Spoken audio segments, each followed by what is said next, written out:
Hello, I wanted to talk to you for a moment about writing a cause and effect essay. So let's review. A cause and effect analysis requires us to look for connections among various causes and effects and then analyze our findings. So there's two essential questions to answer when you are looking at cause and effect. The first one is, why did it happen and what were the results?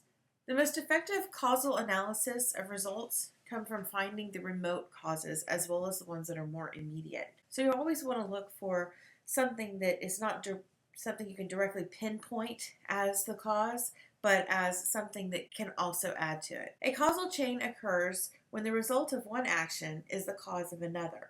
So think of a chain reaction. A cause can have immediate results and then later on ultimate results. So let's practice this. Take out the writing prompt from your notes on Thursday and any research you did over the weekend. Will you discuss the causes of poor grammar or the effects of poor grammar? What sounds more like what you're interested in? And once you decide that, what happened first and then next? Remember, cause and effect is often sequential, meaning it has certain things happen first and in a particular order. Were any of those events caused by another? What about the consequences? Have there been any consequences of the poor grammar? What about relevant causes or relevant effects? Which are most important? The most immediate or the most remote? At this point, you should be having an idea percolating in the back of your mind that would be the main point of your essay, which is your thesis statement. So a thesis statement for a cause and effect essay should clearly specify the relationships between the causes and the effects you will discuss.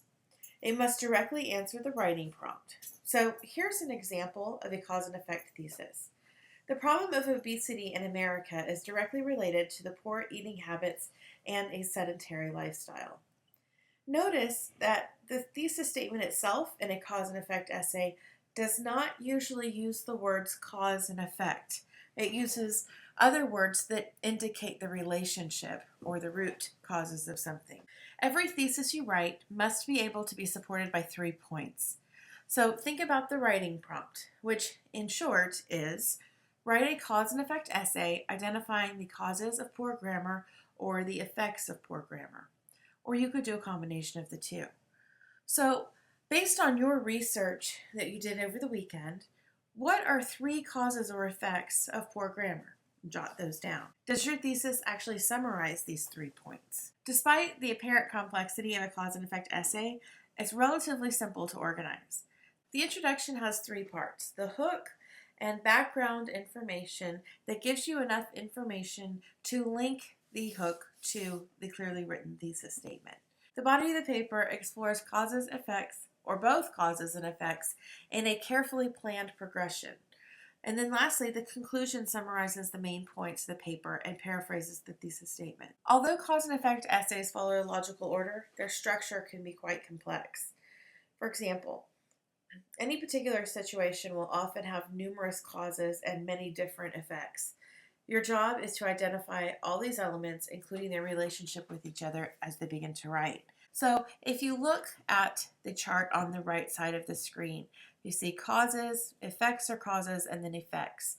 So sometimes a cause of something can lead to another cause, which then leads to the effect, which is what this is getting to. So causes of obesity: a fast lifestyle, no time, availability of fast food, low price of fast food, large portions, demanding jobs, hard work, technology. All of these things, this writer has decided, are causes of obesity, and they feed into other things. So the first 5 items also feed into eating fast food and developing bad habits, because eating large portions can be seen as a bad habit. The fact that fast food is cheap makes it more likely that you're going to eat it because it's easy to afford. If you don't have time, you're also going to eat fast food because it's quick and easy. And then eating fast food and having bad eating habits links to obesity as the final effect.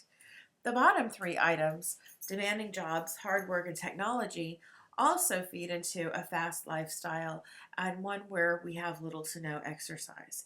If you're working a job where you have very long days and you're on your feet a long time, or maybe it's something that's very mentally or emotionally challenging and you feel very drained at the end of the day, you're not going to feel good enough to get enough exercise.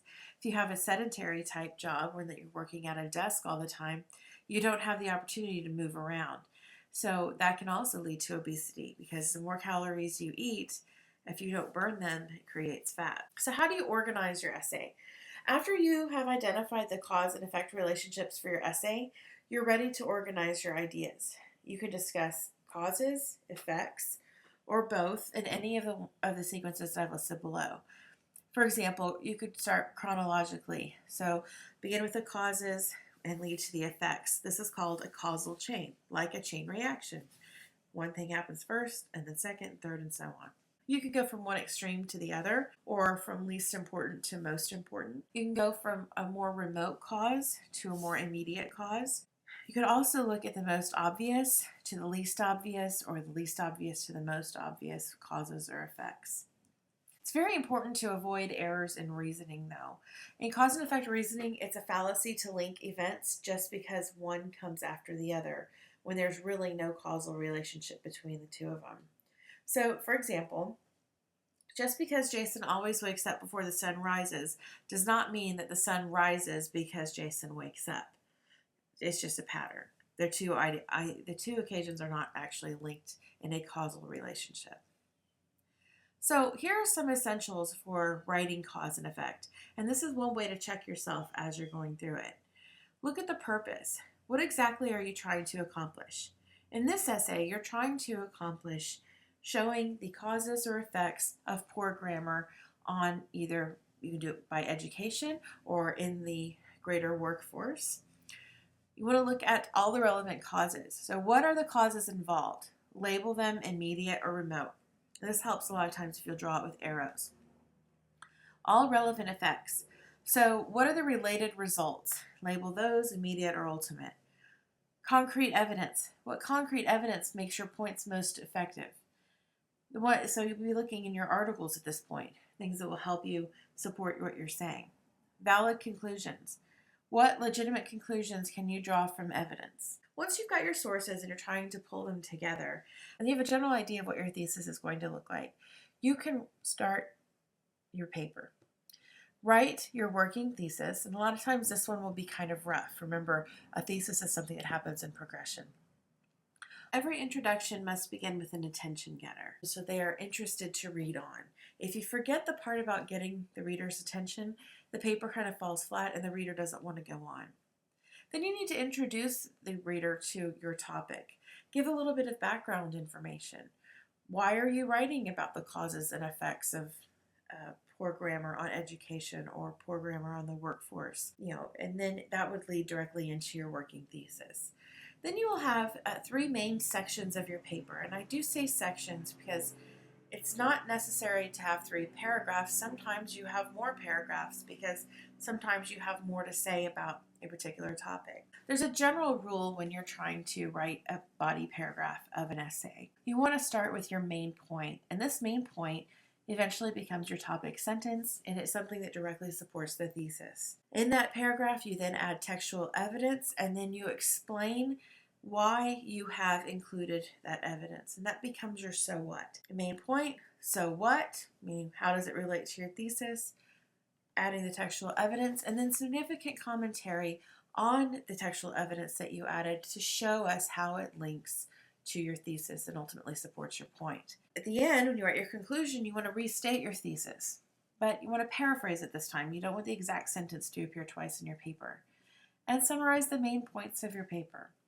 In there, you can also leave the reader with a shocking thought. Or if you had an attention getter that was maybe telling a story or starting a story or creating a good visual, you could repeat that but then close it out in that one. And that's called the circle back technique.